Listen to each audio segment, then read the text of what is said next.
Hey guys, what's going on? It's KDZen18, and this is the world record speedrun for Bioshock Infinite Burial at Sea Episode 1 DLC. Now, this run was not recorded on a live stream. This is actually post-commentary, as you can quite tell, so images coming up of the splits that I actually screen capped, so it'd be easier to tell the time, and I'll be putting a time code next to there, so it's not just the video.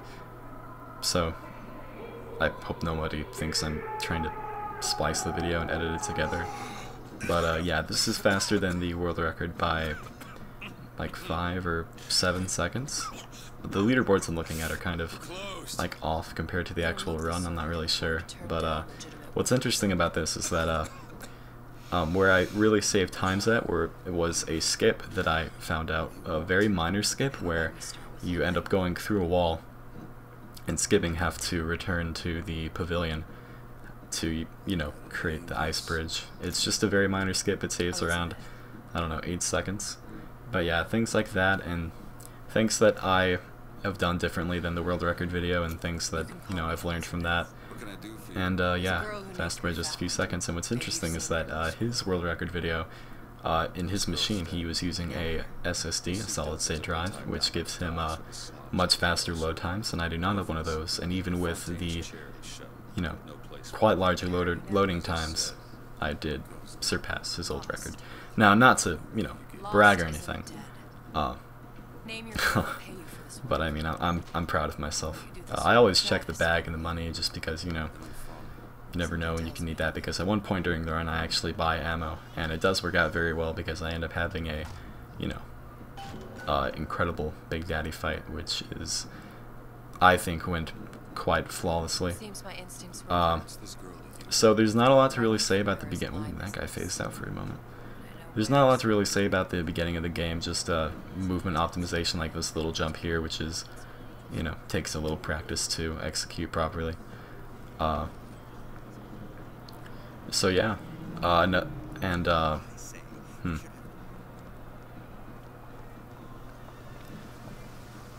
little jump here is jumping on this trash can, which I actually mess up and miss the first jump, which, you know, cuts about half a second, but it's not really that important. Not worth resetting. For this part right here, I'm just goofing off because there's nothing really to do. I'm just jumping on things, as there's a dialogue you have to sit through with Elizabeth that you unfortunately can't skip.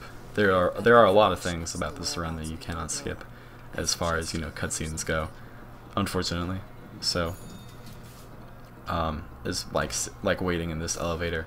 There's a lot of dialogue, and yeah, so.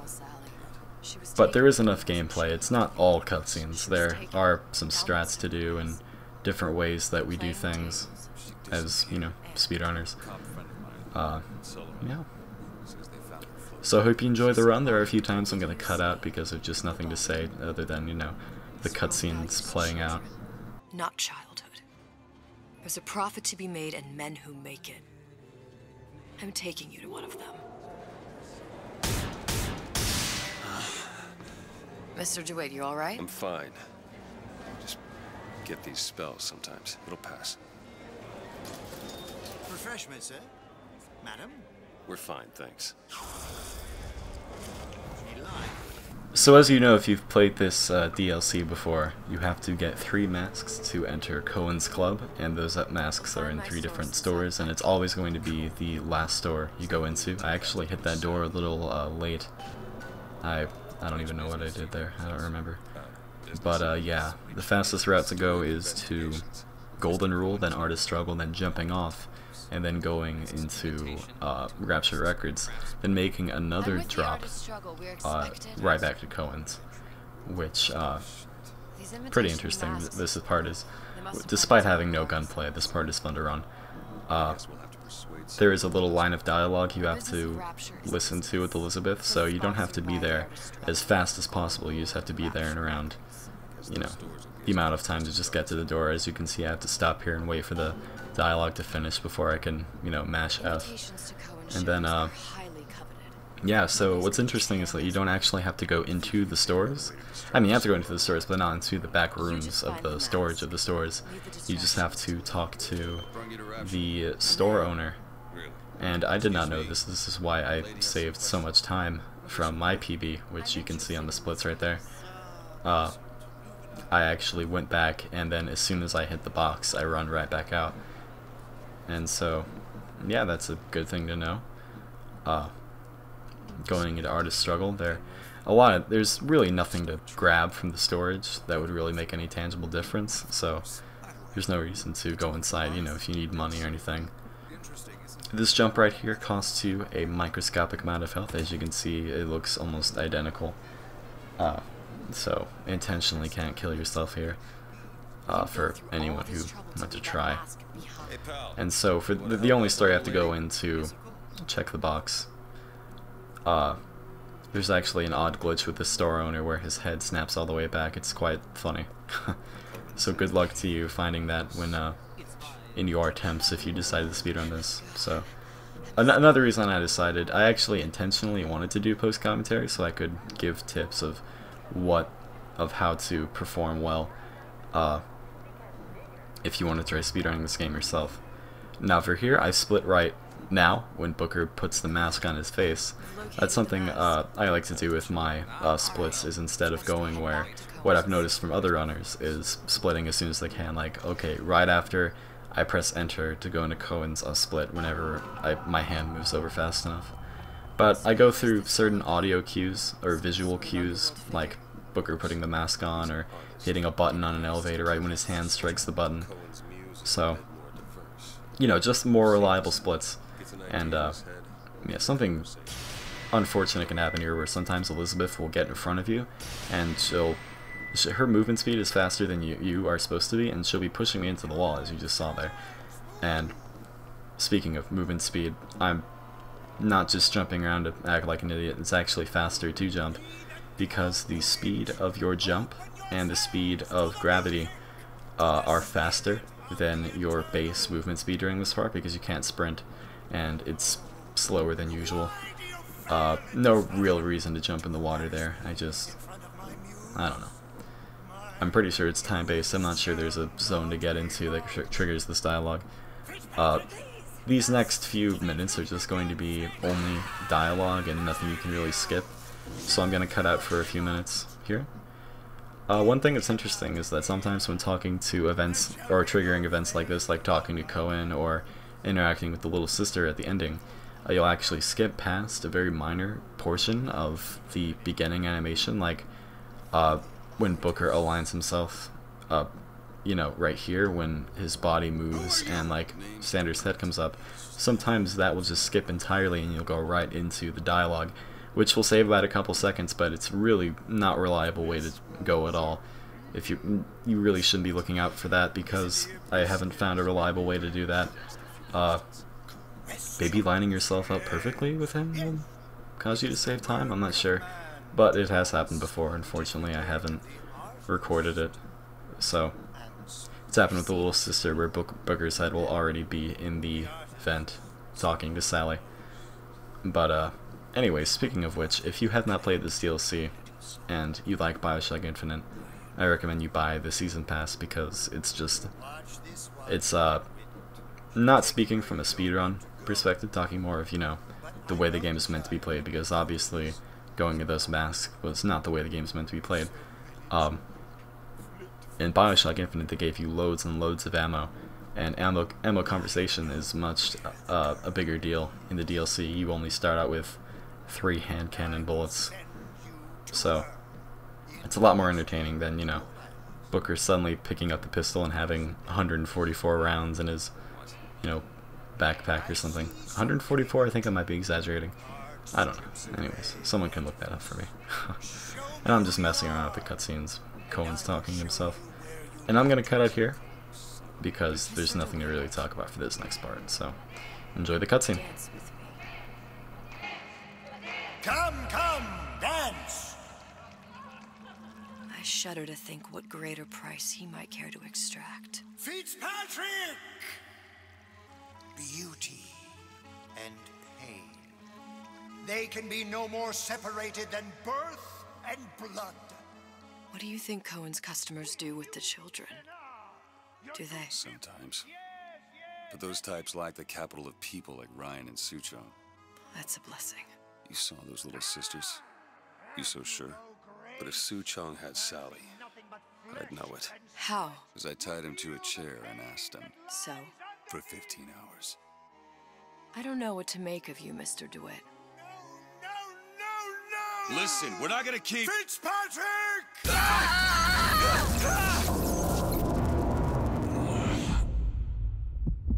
I see suffering in you. I know how to shine a light on your pain. A moth will become a butterfly.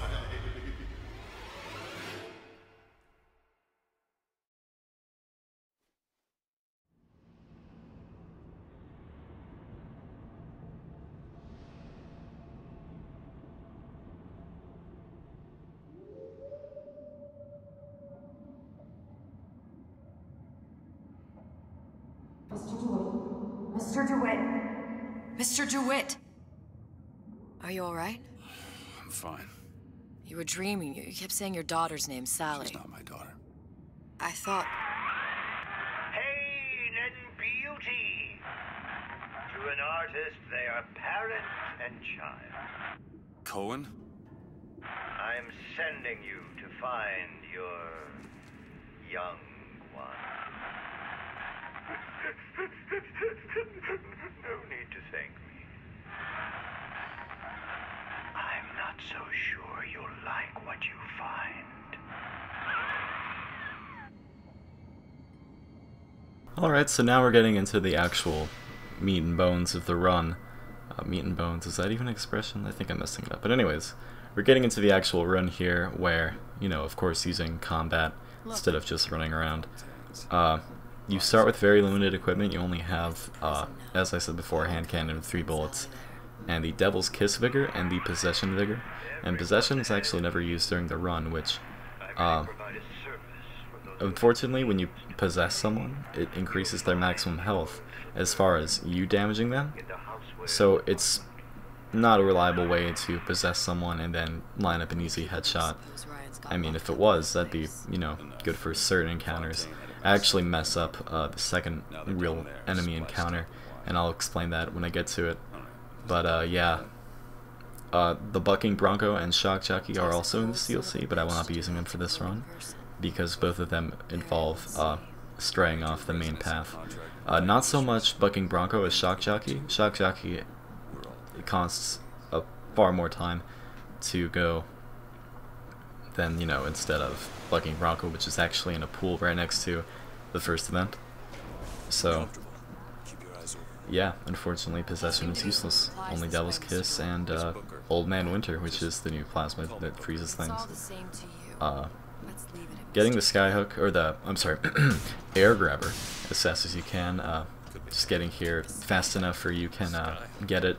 And there's a really odd RNG that happens here, which I find more reliable, or like, the problem happens less when you're playing it casually instead of speedrunning, which is really odd. I'll show you what I'm talking about. The first guy jumps out, and then the second guy jumps out, which he gets frozen. And that's actually, that's kind of below average, and so you jump to the guy, and using that momentum you sprint forward and then get the one shot on that guy and then go right into the button. That's what I found to be most reliable, and you want the other guy, or the second guy, to be as close to Frosty as he can, which unfortunately doesn't work out as you know, it's RNG depending on what he decides to do. Sometimes he'll even back up, like he'll take like 3 big steps back and you know, really mess you up. And here's the second place I skip right now. I'm sorry, I meant to say split, not skip. Right when his hand hits the button. You'll notice I was looking outside the window when Elizabeth said, look. There are a lot of times where Elizabeth will tell you to look at something and you have to look at it to move on. And so I just stared intently at Housewares until she decided that it was time for her dialogue. And so just hoping for hand cannon ammo and, you know, Eve and health are main priorities in this. You should be able to get enough money to make the one purchase I do make. I stop at the ammo store. Now this encounter went really odd for me. You're supposed to set a trap and then they both go into it. This is proven like most reliable to anything, like I'm even stopping there waiting. And I fortunately do get the ammo from Elizabeth. Unfortunately, that guy decides to go after me, but the woman in pink actually does get hit by the, or the splicer in pink. She's not really a woman anymore. But, yeah, she does get hit by the bomb. And what I did to the first guy is a little trick where something added in Burial at Sea are little stealth kills, where hitting someone behind them will result in an insta-kill. Like, if you hold it down, you'll do a little neck slit animation. And again, here's another thing where Elizabeth requires you to, you know, look at something.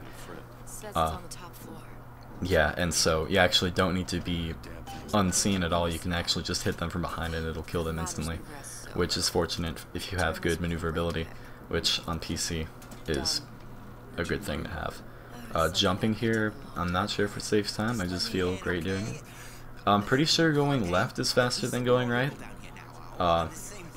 So you want to jump up here. I used to get the Evil Eye gear there, which costs a few seconds, but I decided to stop getting it because it didn't help as much as... It didn't help that much. Using the skyhook there to save time. Sometimes sitting here, what I was trying to do is make sure. Sometimes Elizabeth will not spawn in the room, and she won't be anywhere near Booker, so that he'll get the dialogue from her. And sometimes, I'm taking out my frustrations on her now. And sometimes Booker will just go along and say what he needs to say without waiting on Elizabeth. But what unfortunately happened there was that as Booker was talking, his dialogue piece actually cut himself off from when you're looking at the group of splicers in front of the well, storeroom you need to pick for, and so that like cut off Booker. So that costs like a little bit of time. It's nothing really important. Using advantage of the sky rails to, I'm sorry, pneumo lines to get to this door faster. This is another hidden loading screen that's just going, you know, much faster than world record. And this is another fight that went less than, you know, optimal, I would say. You always want to start out with the firebomb and usually get the one shot on that guy there. Oops, didn't get it. I'm not sure of all times why I didn't get it, but take them out as fast as you can. Run over here. There should be one guy there for you to kill. I unfortunately did get the one on him. And then jumping down, there's an enemy or a splicer below you. And then, you know, just... I really kind of messed up here. I should have, you know, had better aim, and that bomb really didn't do anything for me. I should have charged it up into a trap and hit the other guy, which unfortunately didn't work out that well, and I get stuck on the wall. A lot of stuff's getting messed up, but it's alright. Not worth resetting for. And so waiting on Elizabeth to do this because it takes her a very short time to pick that, and just mashing F to get that. And you have to wait through this dialogue, so I take this opportunity to go through and pick up things like the carbine, because you never know when you're going to need ammo. Speaking of ammo, there's thankfully 6 rounds of hand cannon ammo right there, which does prove very helpful throughout the run. I missed that Tommy gun for some reason, I'm just noticing. But the Tommy gun isn't that important in this run. I will be using this sky, or pneumo line here to save time. After picking up the vigor, just jump right to that and then jump off. Is faster than what I used to do, which is running on the ground, going around. And then right here you have a little small optimization by jumping over that little rail, and then mashing for the airlock. And by airlock I mean loading screen. My purpose here is none of your concern. And then I can go. I'm switching on my vigors to Devil's Kiss and I told you I'm in collections. You know, what's its face? Old Man Winter. The only 2 ones you need, as aforementioned. So it's good to have useful. It's right there ready for you. And right here I got pretty lucky. Sometimes I'm supposed to take both pneumo lines down, but I went on the first one and then I managed to skip the second one entirely by going right through it onto the floor where I need to go. Which, you know, saves about a second, I guess. And here comes the first, or the only skip that I discovered. Man, I never got to name a skip before. I think I'll call this the Pavilion, or Pavilion Return Skip, or the PRS, you know? I think that sounds nice. I could call it the Katie Zen skip, or I don't know. You want to jump to this sign here, and you can actually clip through this wall, and you can fall down into the area below you. And it takes some practice, because sometimes you'll get stuck in the wall and have to reload. Sometimes you'll fall right through Rapture, and sometimes you'll go to a whole nother place altogether, which I'll talk about later in this tram up here. But yeah, that's I kind of got stuck on the edge there, and very barely got here. Very barely made the skip. Here's another split. Boom! Another split. There you go. I'm great. And so using the pavilion return skip, it saves about, I'd say, 8 seconds running back. So it's pretty nice.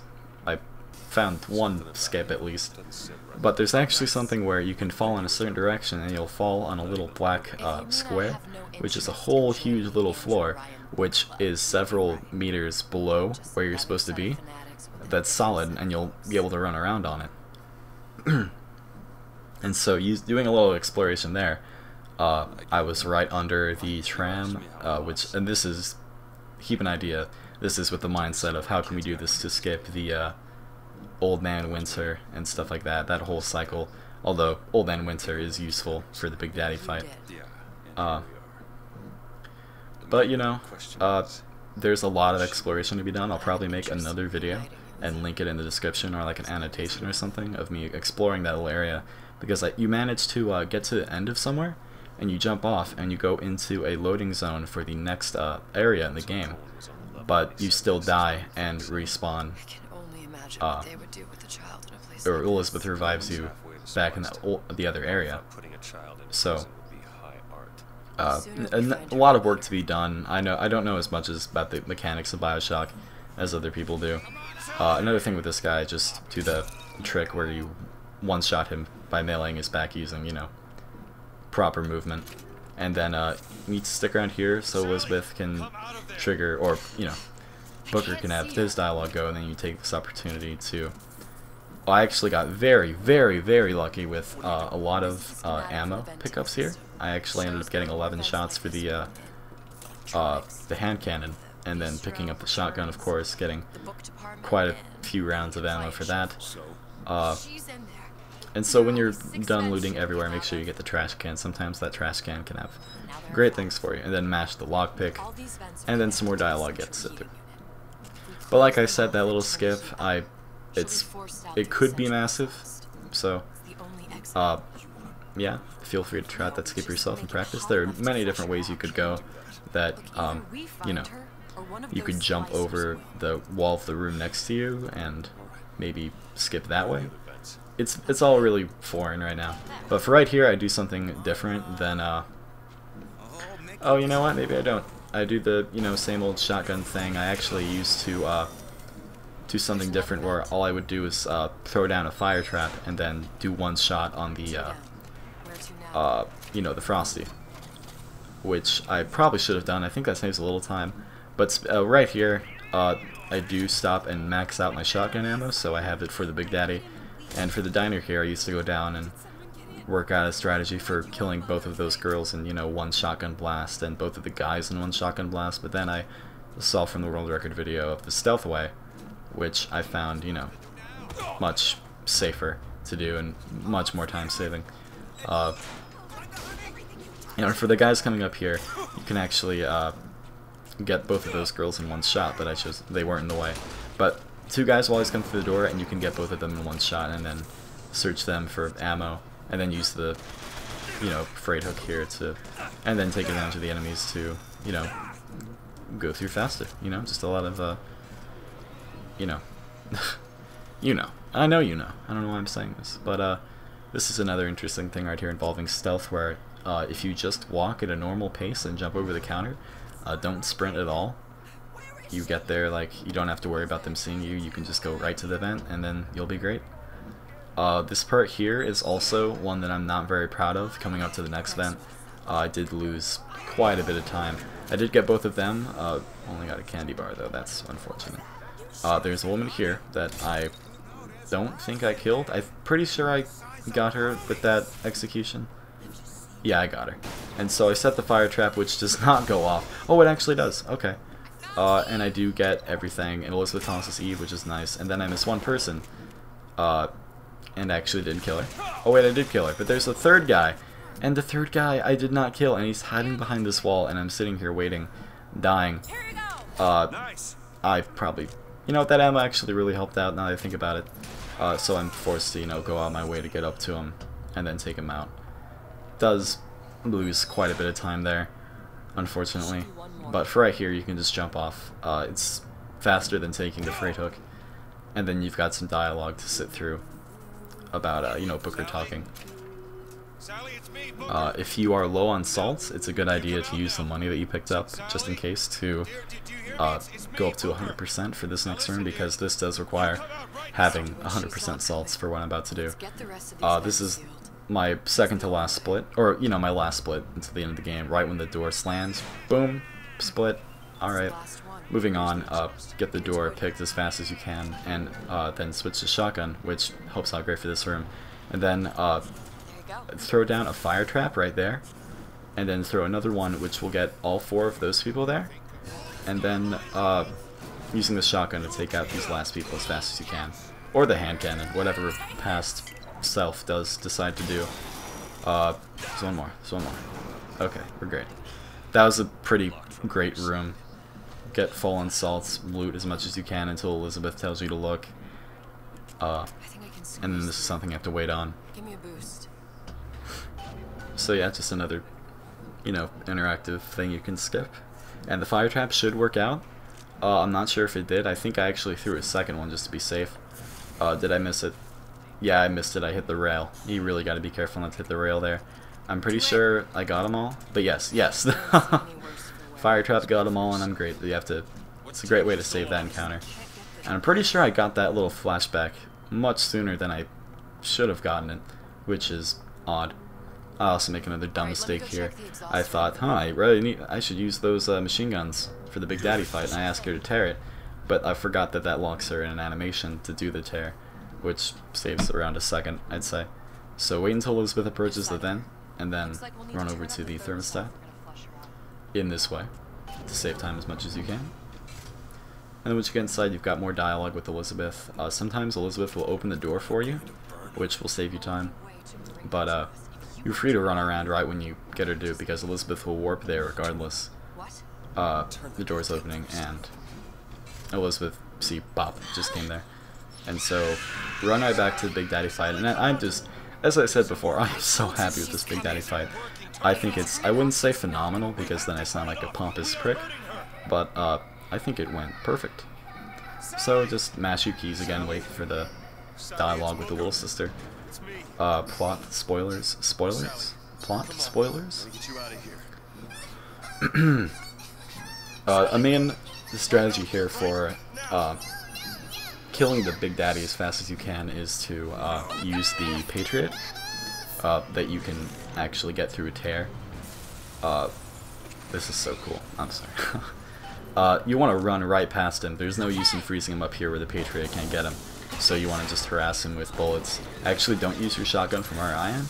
And if you're lucky, he does that dash. And then you shoot him with your ammo, and then use your Frozen Winter, or Old Man Winter, to stop him. And then Elizabeth will luckily request, throw you Eve, so you can freeze him some more. And then next, you want Elizabeth to throw you ammo, which, thankfully, she decided to go for the shotgun. After I ran out of Eve. Thankfully she didn't go for Eve again, or I'd have to go for the submachine guns again. She actually chose ammo, so he almost knocked me off there. So I could freeze him again and just use more shotgun, and now he's almost dead. This just went, and boom, he's dead. It's over. I was losing my mind. And so right here, finishing up the run, boom. Final time is 28:35:09. So yeah, very, very happy. I love those little golden splits up there, so you can see the time I've saved from my PB.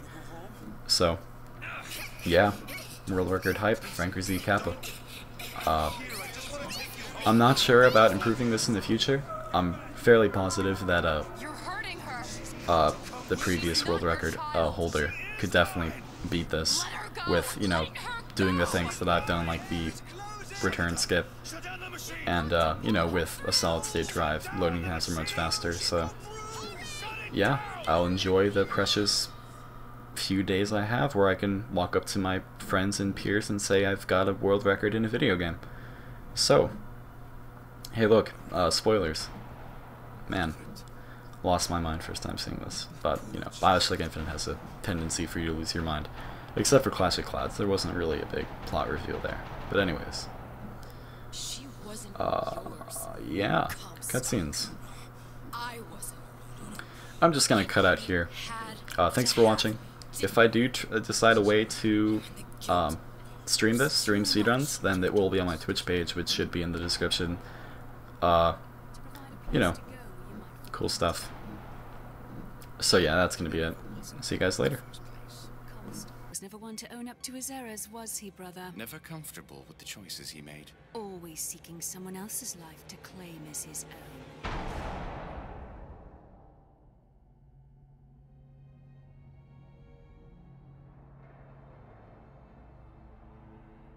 Elizabeth. Child. I am so sorry. No, you're not. But you're about to be.